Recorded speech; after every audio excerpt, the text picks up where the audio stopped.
జై శ్రీరామ్, శ్రీమాత్రే నమః. జై జనసేన, జై పవన్ కళ్యాణ్, జై వరాహి, వందే మాత్రం. వీక్షకులకందరికీ నమస్సుమాంజలు.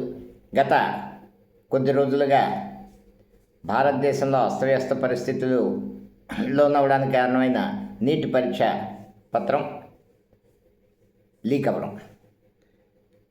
నీట్ పరీక్షా పత్రం లీక్ అయింది. ఎంతోమంది శ్రమ కూర్చి చదివిన విద్యార్థులు నిరాశ నిస్పృహలకు లోనయ్యి ఒక పరీక్ష ఎగ్జామ్కి ప్రిపేర్ అయ్యారంటే దానికి ఎంత కష్టపడితే ఇదవుతుంది వాళ్ళకే తెలుస్తుంది. ఆ కష్టం ఏంటో వాళ్ళ తల్లిదండ్రులకు తెలుస్తుంది. అయితే దురదృష్టవశాత్తు భారతదేశంలో ఉన్న పరిస్థితుల రీత్యా ఇటువంటివి జరుగుతూనే ఉన్నాయి. వాటిని అరికట్టడానికి సరైన యంత్రాంగం లేదు. సరే, జరిగిన వెంటనే ప్రభుత్వం పరీక్ష రద్దు చేసి దాని మీద సిబిఐ ఎంక్వైరీ చేసి దానికి కారకులైన వారిని 11 మందిని అరెస్ట్ చేసి రిమాండ్కి పంపడం జరిగింది. ఇంకా దర్యాప్తు కొనసాగుతుంది. ఈలోపు ఇటీవల మారిన పరిస్థితుల్లో నేపాల్, బెంగాల్ దేశంలో జంజీ ఉద్యమం తరహాలో ఇక్కడ ఉద్యమం నిర్మిద్దామని కాక్రోచ్ పార్టీ సిజేపీ తయారీ వచ్చి ఇక్కడ నీటి గురించి ఆందోళన మొదలెట్టింది. ముఖ్యంగా ప్రధాన డిమాండ్ ధర్మేంద్ర ప్రధాన్ రాజీనామా చేయాలి, విద్యాశాఖ మంత్రి. ఒకటి చాలామంది చెప్తూ ఉంటారు, అధికారంలో ఉన్నప్పుడు ఒక మాట, ప్రతిపక్షంలో ఉన్నప్పుడు ఒక మాట కాదు, డబుల్ స్టాండర్డ్స్ అంటారు వాటిని. ఎంతమంది మంత్రులు లాల్ బహదూర్ శాస్త్రి తర్వాత రాజీనామా చేసే నైతిక బాధ్యత వహించి మంత్రి రాజీనామా చేస్తే సమస్య పరిష్కారం అవుతుందా? ఇక్కడ ఆలోచించాల్సింది ఆ రోజున ఏ రోజుకైనా సరే ప్రత్యక్ష ఆరోపణలు ఉంటే మంత్రి మీద రాజీనామా చేయించడం లేదా బర్తరఫ్ చేయడం, అతని మీద ఎంక్వైరీ చేయడం జరుగుతుంది. ఇక్కడ ప్రధాన దోషులు ఎవరైతే పరీక్ష ప్రశ్నాపత్రం తయారు చేసి ప్రొఫెసర్లను అలాట్ చేశారో కమిటీ, వాళ్ళే ఈ లీక్ చేయడం అన్నది చాలా బాధాకరం. పిల్లల్ని ఒక డాక్టర్గా, ఇంజనీర్గా, లేకపోతే ఒక యాక్టర్గా ఎన్నో రకాల విద్యార్థులను తయారు చేసి ప్రొఫెసర్లు, గురువులు వాళ్ళు ఉన్న ట్యూషన్ సెంటర్స్ మాఫియాలో పడి వాళ్ళు రాజీనామా పేపర్ లీక్కి కారకులయ్యారు, అరెస్ట్ చేశారు. దర్యాప్తు కొనసాగుతుంది. వెంటనే ప్రభుత్వం మళ్ళీ దిద్దుబాటు చర్యలు పరీక్ష నిర్వహించడం జరిగింది. నిన్న మొన్న రిజల్ట్స్ వచ్చాయి. ప్రాసెసర్ ఈలోపు సిజేపీ ఎంటర్ అయిపోయి దీని మూలాలు ఎక్కడో తెలియదు, దీనికి మద్దతుదారులు ఎవరో తెలియదు. రోజుకొకరు వచ్చి రకరకాల డిమాండ్స్. ఇక్కడ సమస్య ఏంటంటే ఢిల్లీ దగ్గర ధర్నా చౌక్ దగ్గర దీక్ష చేస్తున్నారు ఎవరు? సోనం వాంగ్చుక్. ఆయనకి బద్ధ విరోధి భారతదేశంలో అన్నీ అనుభవిస్తారు, పొరుగు దేశాలు బాగా కోరుకుంటారు. ఈ దేశంలో ఇప్పుడు ఈ ఉద్యమం కాస్త ఏమైందంటే భారతదేశం పట్ల విద్వేషం వెళ్ళగక్కే వాళ్ళు, భారతదేశ విచ్ఛిన్నాన్ని కోరుకునే వాళ్ళు, వీళ్ళందరూ ఇందులోకి ఎంటర్ అయిపోయి విద్యార్థులు సమస్య పక్కకు పోయి అక్కడ జరుగుతున్నది ఏంటంటే నిన్న ఢిల్లీలోని చాలా దారుణమైన పరిస్థితులు కనిపించాయి. విద్యార్థుల్ని రెచ్చగొట్టి, ఇక్కడ రెచ్చగొడితే నష్టపోయేది విద్యార్థులే, నాయకులు ఎవరు ముందుకు రారు. రెచ్చగొట్టి పార్లమెంటు ముట్టడికి బయలుదేరారంటే, పార్లమెంటు ముట్టడి అంటే ఈ దేశ సార్వభౌమాధికారాన్ని ప్రశ్నించడం. అసెంబ్లీ ముట్టడికి, సచివాలయం ముట్టడికే రాష్ట్ర ప్రభుత్వాలు ఏవైనా సరే ఇంతక పార్టీలకు అతీతంగా అధికారంలో లేనప్పుడు చెప్తారు స్వేచ్ఛ, స్వాతంత్రం అదని. అధికారంలో ఉన్న ఏ పార్టీ కూడా పార్లమెంటుకి కానీ, అసెంబ్లీకి కానీ, సచివాలయం కానీ అనుమతి ఇవ్వరు. లాఠీ చార్జ్ చేస్తారు పోలీసులు ఖచ్చితం. అక్కడ విద్యార్థులను ఫ్రంట్ లైన్లో పెట్టి బ్యాక్ లైన్లోని వెనకతలుండి నడిపించి నాయకులు ఎక్కువ ఎంటర్ అయిపోయి ఇందులోకి ముఖ్యంగా నిన్నటి వరకు కాంగ్రెస్ పార్టీ ఎంటర్ అయి ఫ్లాష్ మెరుపు ధర్నా నిర్వహించింది ప్రధానమంత్రి నివాసం దగ్గర. అయితే ఇక్కడ చూడాలంటే ప్రధానంగా విద్యార్థుల సమస్యలు పక్కపోయి జరుగుతున్నవేంటి? భారతదేశం నా తల్లి అయితే నా తండ్రి ఎవడని ఒకడు, ఇంకా రకరకాల హిందూ వ్యతిరేక భారతదేశ వ్యతిరేక నినాదాలతో మారుమోగిపోయింది. పోలీసుల మీద రాళ్లతోటి చెప్పులతోటి దాడి చేశారు. పోలీసుల మీద, భద్రతా సిబ్బంది మీద చెప్పులతో దాడి చేయడం అన్నది ఏ రకమైన సంస్కృతి, ఎంత అవమానకరమైన పరిస్థితి. వాళ్ళని ఏం చేయాలి? వాళ్ళు విద్యార్థులైనా సరే, ఇంకోళ్ళైనా సరే. ఇప్పుడు 18 ఏళ్ళు దాటిన వాళ్ళే అందరూ. అక్కడ మీడియా మీద దాడి, మహిళల మీద అసభ్యకర ప్రవర్తనలు, అన్ని వీడియోలు ఉన్నాయి. ఇటువంటి పరిస్థితుల్లో అసలు సమస్య నిజంగా నష్టపోయిన విద్యార్థుల గురించి మాట్లాడిన వాళ్ళు ఎవరు లేరు. ఇప్పుడు సమస్య భారతదేశ వ్యతిరేకత. అర్జెంటుగా బీజేపీ పోవాలి, నరేంద్ర మోడీ పోవాలి, హిందుత్వం పోవాలి. భారతదేశం అంటే హిందుత్వం ఒకటే కాదు, అన్ని మతాల సమ్మేళనం. భారతదేశంలో ఉండేవాళ్ళు ఇక్కడ బంగ్లాదేశ్కి సంబంధించిన వాళ్ళు ఎంటర్ అయిపోయారు, పాకిస్తాన్ సంబంధించిన మద్దతుదారులు ఎంటర్ అయిపోయారు.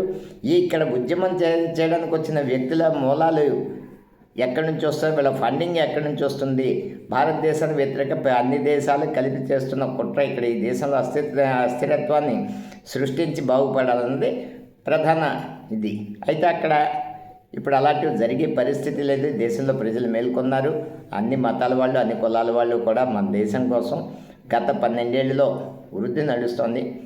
అయితే ప్రభుత్వం అనగానే రాజకీయ పార్టీ 40%, 60% అధికార యంత్రాంగం పనిచేసే తీరులో ఉంటారు. అధికార యంత్రాంగాన్ని సక్రమంగా పనిచేయించే వాళ్ళే నాయకులు అవుతారు. అయితే ఇక్కడ జరిగింది ఏంటంటే, పరీక్ష పేపర్ లీక్ అవ్వడం క్షమించడానికి తప్పు. దానికి వెంటనే ప్రభుత్వం స్పందించాలి. భారతీయ జనతా పార్టీ తరఫున లేదా భారత ప్రభుత్వం తరఫున, కేంద్ర ప్రభుత్వం తరఫున ఎవరో ఒకరు స్పందించి విద్యార్థులకి ఉపశమనం కలిగించే విధంగా, ధైర్యం కలిగించే విధంగా మాట్లాడాల్సిన బాధ్యత ఉంది. ఆ బాధ్యతలో నరేంద్ర మోడీ గారి ప్రభుత్వం కూడా వైఫల్యమైంది. దీన్ని ఆసరా చేసుకొని అంతకుముందు జరిగిన ఎన్నికలన్నింటిలో వరుసగా దొంగ ఎస్ఐఆర్ పేరుతో నకిలీ ఓట్లు తీయించేసరికి ఫలితాలు తారుమారు అయిపోయి అన్ని చోట్ల ఎన్నాళ్ళు గెలుస్తూ వచ్చిన వాళ్ళు ఏకఛత్ర బెంగాల్ ఎన్నికల తర్వాత రగిలిపోయారు. ఈ పార్టీలన్నీ అయ్యేసరికి ఆ బాసిజం తీసుకుందామని నిన్న కాంగ్రెస్ పార్టీ తీసుకున్న నిర్ణయం ఏంటంటే, టీఎంసీ అన్ని పార్టీలు మరుగున పడుతున్నాయి కాబట్టి మనం ముందుకెళ్దామని ఫ్లాష్ ధర్నా నరేంద్ర మోడీ గారి నివాసం దగ్గర చేయడం. సరే చేస్తే అక్కడికి చర్చలకు వచ్చిందే ఉద్యమం. మంత్రి గారిని పంపితే మంత్రి గారితో డిమాండ్లు పెట్టారు. ఏంటి? పార్లమెంట్లో చర్చ జరగాలి విద్యార్థుల గురించి. ఓకే, చర్చిస్తున్నా. అలా కదా ముందు మంత్రి గారు రిజైన్ చేయాలి, ఆ తర్వాత ఇంకోటి. అసలు ఆయన అన్నది దానికి మళ్ళీ షరతులు ఇది. సరే, పార్లమెంట్లో చర్చకి ప్రారంభమయ్యేసరికి పార్లమెంట్లో కానీ అసెంబ్లీలో కానీ ముందు ప్రశ్నోత్తరాలు అయ్యాక ఏ చర్చ అయినా ప్రారంభిస్తారు. లేదు, పార్లమెంటు ప్రారంభం కాగానే గలం విప్పేసి ఇచ్చే హడావుడి చేసి వాకౌట్ చేశారు. పార్లమెంటు వాయిదా పడిపోయింది. ఇక్కడ జరిగే చర్చ సమస్య పరిష్కారం కోసం ఆలోచించిన వాళ్ళు లేరు. నిన్న జరిగిన సంఘటన తర్వాత నిన్న సాయంత్రం నుండి అసలు ఈ విద్యార్థి సంఘాలు కానీ ఇవి కానీ లేవు. అక్కడ ప్రధానంగా ఉంది ఆసుపత్రిలో నిరాహార దీక్ష చేస్తున్న సోనాం వాంగ్చుక్. ఆయన కొన్ని డిమాండ్లు చేస్తే వాళ్ళు ఇచ్చేసాం. ఆమరణ నిరాహార దీక్షలకు ప్రభుత్వాలు భయపడే పరిస్థితి లేదు. ఏ పార్టీ అయినా, ఏ ప్రభుత్వం అయినా సరే. ఎందుకంటే 4 రోజులు చూస్తారు, తీసుకెళ్ళి ఆసుపత్రిలో చేసి ఫ్లూయిడ్స్ ఎక్కించేస్తారు. అంతకుమించి ప్రభుత్వాలు చేసేది పూర్వకాలం జరిగేది. అంతేగాని ఒక పరీక్షా పత్రం లీకేజ్ విషయంలో మంత్రి రాజీనామా చేయాలి, ప్రధానమంత్రి క్షమాపణ చెప్పాలి, విద్యార్థులకి బాధ వ్యక్తపరచడం ఒక ఎత్తు, ప్రధానమంత్రి క్షమాపణ చెప్పాలి. ఇలాంటి నినాదాలతోటి విద్యార్థులు రెచ్చగొట్టి ఒక్కొక్కళ్ళు సినిమా చాలా చూస్తున్నాం వీడియోలు. సినిమా రిలీజ్కి ఒక్కొక్కళ్ళు హిట్టు, తోపు, తురుము అన్నట్టుగా ఇష్టానుసారం దేశానికి వ్యతిరేకంగా వ్యాఖ్యలు చేస్తున్నారు. ఖచ్చితంగా ప్రతి ఒక్కరిని అక్కడ విడిచిపెట్టకూడదు. ఎందుకంటే ఎవరు కూడా చిన్నపిల్లలు కాదు, 18 ఏళ్ళు దాటిన వాళ్ళే దేశానికి వ్యతిరేకంగా, వ్యక్తులకు వ్యతిరేకంగా ఇష్టానుసారం నినాదాలు చేసి చాలా అసభ్యకర ప్రవర్తనలు చేసి రాళ్ళు చెప్పులు విసిరిన వాళ్ళని ఐడెంటిఫై చేసే ప్రక్రియ సాగుతోంది. ఇక్కడ ప్రధానంగా ఇదంతా జరగడానికి కారణం ఏంటంటే, గంత వహించిన హోంమంత్రి అమిత్ షా గారి ఫెయిల్యూర్ ఇది, ఖచ్చితంగా కేంద్ర ప్రభుత్వం ఫెయిల్యూర్. ఎందుకంటే ఇంటెలిజెన్స్ డిపార్ట్మెంట్ ఏమైంది, ఒక ధర్నా చౌక్ ఎంతమంది వస్తున్నారు, వాళ్ళు ఎలా ధర్నా చేస్తారు, ఇదంతా ఎప్పటికప్పుడు మానిటరింగ్ చేయాలి. పోలీసులు ఎంతమంది గాయపడ్డారు నిన్న జరిగిన రాళ్ల దాడిలో? సరే, నన్ను విద్యార్థులు గాయపడ్డారు, లాఠీచార్జీ చేస్తారు. పార్లమెంట్ దగ్గరికి వెళ్తామంటే మనకి షేక్ హ్యాండ్ ఇచ్చి పంపరు కదా, లాఠీచార్జీ చేస్తారు. దాన్ని సిద్ధపడి వెళ్ళారు, లాఠీ దెబ్బలు తగులుతాయి. అది విషయం వదిలేస్తే, రాహుల్ గాంధీ గారిని ధర్నా చేస్తుండగా ఆయన్ని తీసుకెళ్ళి జీపులో ఎక్కించి వ్యాన్లో ఎక్కించే క్రమంలో ఏదో గీసుకుని ముక్కుకి చిన్నది ఇదైంది. ఆ కాంగ్రెస్ నాయకుడు ఇందాక డిబేట్లో నేను చాలా బలబల బాధపడిపోతున్నాడు, ఆయన ముక్కు నుండి రక్తం కారిపోయినాయేమో. ఇది ఎక్కడ దారుణనా బాబు, ఏదో గోరు గీసుకుంటే ముక్కు మీద గుద్దితే రక్తం కారుతుంది, గీత పడితే రక్తం ఎలా కారిపోతుంది. ఇక ప్రధాన విషయం ఏంటంటే, వాస్తవానికి ప్రశ్నాపత్రాల లీకేజ్ విషయంలో కానీ ఏ విషయంలో కానీ మాట్లాడే అర్హత, విద్యా వ్యవస్థ గురించి మాట్లాడే అర్హత ఈ దేశంలో ఏ రాజకీయ పార్టీకి లేదు. ఒక్కసారి వెనక్కి తిరిగి వెళ్తే 1990లో కార్పొరేటివ్ కల్చర్ మొదలైనప్పుడు ఆంధ్రప్రదేశ్లోనైతే, ఉమ్మడి ఆంధ్రప్రదేశ్లో ఈ సోకాళ్ళు నారాయణ, చైతన్య, ఇంకా స్కూల్స్ ఉన్నాయి కొన్ని, మా పేర్లు మర్చిపోయాను, అవి గుంటూరు కేంద్రంగా నడిచేది. ఆనాటి నుండి ప్రశ్నాపత్రాలు వాళ్ళు తీసుకోవడం, రిజల్ట్ చూపించడం, ఒక స్ట్రక్చరు అలా అలా అలా అలా తయారైపోయి ఈనాటి వటవృక్షం అయిపోయి స్కూల్ 1వ క్లాస్ నుండి మొదలుకొని ఇంజనీరింగ్, మెడిసిన్ కాలేజీల వరకు తయారైపోయి విశ్వవృక్షంలో తయారై, ఈవేళ ప్రభుత్వాలు ఇందులో చేసింది ఏం లేదు. తల్లిదండ్రులు వాళ్ళ ఇబ్బందుల్ని బట్టి, వాళ్ళకున్న శక్తిని బట్టి చదివించాలి. పక్క వాళ్ళని చూసి మన పిల్లాన్ని ఇంపోజ్ చేసి 60,000 ర్యాంక్ వస్తే ఇంజనీరింగ్ కాలేజీలో జాయిన్ చేస్తే ఆ పిల్లాడు 25 ఏళ్ళు వచ్చేసరికి ఇంజనీరింగ్ చెప్పింది చేసేది సరిగ్గా అర్థం ఒక అత్యవసర మార్కులతో పాస్ అయితే బయట ఏ ఉద్యోగం రాదు. ఈ మనిషి తనకు తగ్గ చదువుకున్న చదువు కాకుండా వేరే చిన్న ఉద్యోగం చేయాలి. ఆ మనిషి జీవితం కథ. ఈరోజుని 10th క్లాస్ తర్వాత ఇంటర్ కానీ, పాలిటెక్నిక్ కానీ, ఇంజనీరింగ్ కానీ, మెడిసిన్ కానీ ఏ కాలేజీల్లోనైనా, ప్రభుత్వ ప్రైవేట్ కాలేజీల్లోనైనా ఫ్యాక్చువల్ చెక్ ఉందా? ఎంతమంది అక్కడ ఇన్ఫ్రాస్ట్రక్చర్, ఎంతమంది ఏమంటారు దాన్ని, టీచింగ్ స్టాఫ్ ఉండాలి, ఎంత ల్యాబ్లు ఉండాలి, ఉన్నాయా లేవా? 50% లేవు. 50% కాలేజీలు, ఇంక్లూడింగ్ గవర్నమెంట్ అండ్ ప్రైవేట్ వెళ్తున్నారు. పిల్లలకి సర్టిఫికేట్ ఇచ్చేస్తారు, ఏదో అత్యవసర మార్కులు బయటపడతారు. వాళ్ళ భవిష్యత్తును నాశనం చేస్తుంది ఎవరంటే ప్రభుత్వాలు. వాళ్ళ శక్తి లేకపోయినా సరే బలవంతాన్ని చదివిస్తున్న తల్లిదండ్రులు. వేళ ఒకడికి చదువు వస్తుంది, అటు చదువుకుంటాడు, ఇంకోటి చదువు రాదు, ఇంకో ఫీల్డ్లో ఇంట్రెస్ట్ ఉంటుంది, అందులో రాణిస్తాడు. మన అత్యాశకు పోయి పిల్లల జీవితాన్ని ఇచ్చేసి ఈరోజు సత్వరం ఫస్ట్ క్లాస్ని ఒక కాలేజీ పేరు మీద 4 కాలేజీలు నడిపి కాలేజీలు ఉన్నాయి, స్కూళ్ళు ఉన్నాయి భారతదేశంలో. ఇవన్నీ ఏంటంటే ప్రభుత్వ యంత్రాంగాన్ని నడిపించేది రాజకీయ నాయకత్వం. ఖచ్చితంగా మొత్తం ప్రైవేట్ కానీ ప్రభుత్వం కానీ స్కూళ్ళు ఏదైతే వాళ్ళ దగ్గర ఫ్యాకల్టీ ఉండి వాళ్ళందరూ ఫేస్ రికగ్నైజేషన్ యాప్ చేసి టైం టు టైం వచ్చి ప్రతి క్లాసు జరిగి ప్రతి విద్యార్థిని అటెండ్ చేసి, ముఖ్యంగా ఇంజనీరింగ్ కాలేజీలు అయితే సగం సీట్లు ఇవాళ తగ్గించాలి. ఎందుకంటే పిల్లల జీవితాలు నాశనం అయిపోతాయి. వేరే చదువుకోవాలి. పాలిటెక్నిక్, ఇంజనీరింగ్ చదివి స్టాండర్డ్ లేదు, పాలిటెక్నిక్ చదివిస్తే బాగుంటుంది. పాలిటెక్నిక్ కూడా చదవడానికి పనికిరాడు, ఇంకా చదువు రాదంటే ఐటీఐ చేయొచ్చు. లేకపోతే ఎన్నో కోర్సులు ఉన్నాయి, వైద్య రంగంలో ఉన్నాయి. ఇవాళ ల్యాబ్ టెక్నీషియన్ కానీ, ఇంకోటి కానీ, హోటల్ మేనేజ్మెంట్ కానీ, ఎన్నో రకాల కోర్సులు చదువుకునే వాడికి ఇవాళ నిరుద్యోగం అన్న సమస్య కృత్రిమ సమస్య. అంటే ప్రభుత్వ ఉద్యోగం కావాలంటే నిరుద్యోగం, కానీ ఇవాళ భారతదేశంలో చదువుకున్న వాడికి పని లేకపోవడం అన్నది ఒట్టి మాట. మనం చేయకపోతే పని లేకపోవడం కాదు, క్రమేపీ ఎదుగుదామనే తత్వం లేదు. ఈవేళ సర్టిఫికేట్ పట్టుకుని బయటకు వచ్చేసరికి ఓ టాపర్తో సమానంగా మన జీతం రావాలి, చచ్చినా జరగదు.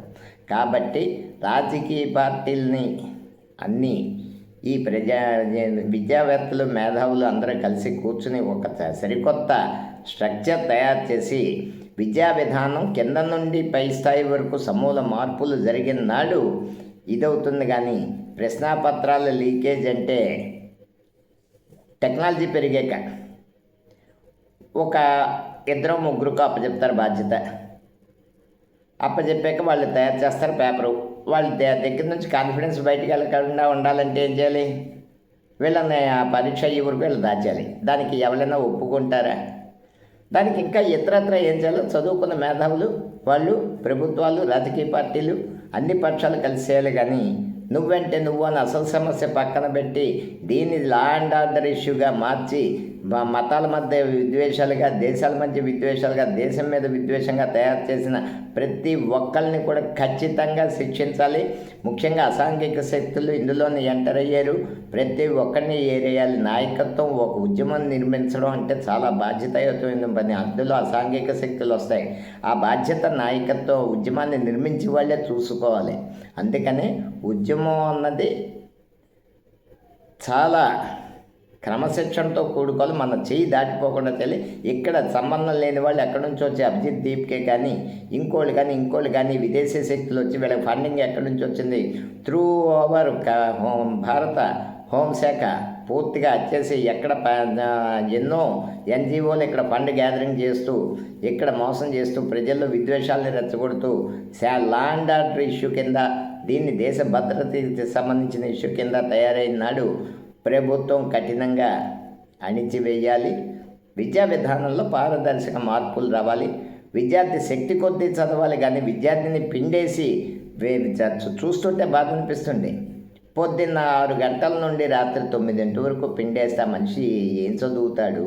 చదివినా మనకి బుర్రకి ఏమెక్కుతుంది?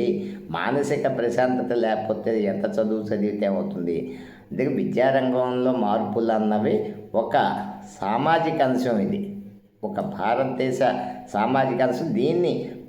దీంట్లో తప్పులు జరిగితే లా అండ్ ఆర్డర్ ఇష్యూగా మారుతుంది.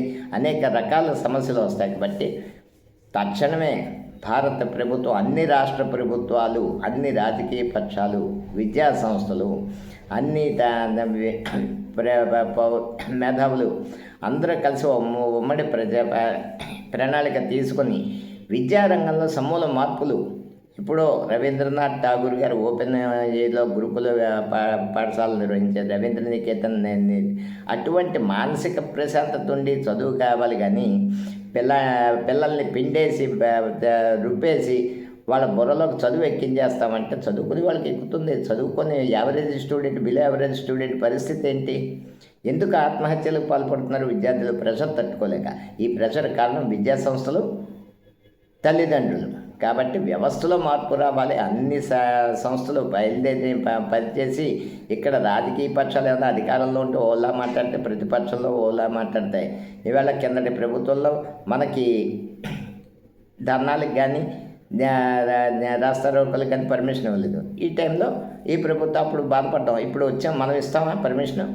మనం అంతే. ఇది అందుకని సమూల మార్పులు రావాలంటే ముందు మన పార్టీల్లో కానీ దేశ ప్రజల్లో కానీ మన మనసుల్లోంచి కల్మషం బయటికి పోయి విద్యా వ్యవస్థ బాగుండాలి. విద్యార్థులందరూ సరాయిలుగా వర్ధించాలని కోరుకుంటూ, ఎవరైతే ఈ నీటి విషయంలో ఆత్మహత్య చేసుకున్న విద్యార్థులకి ప్రభుత్వం ఖచ్చితంగా సహాయం చేయాలి. ఆ కుటుంబంలో మనిషిని కోల్పోయినప్పుడు ఎన్నో రకాల విషయాలు ఇస్తాం.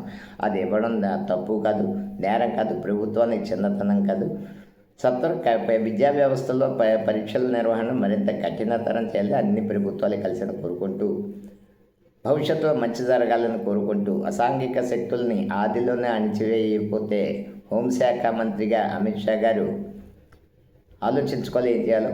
ఖచ్చితంగా మంచి నిర్ణయాలు తీసుకుంటారని కోరుకుంటూ, వందే మాతరం, జై హింద్.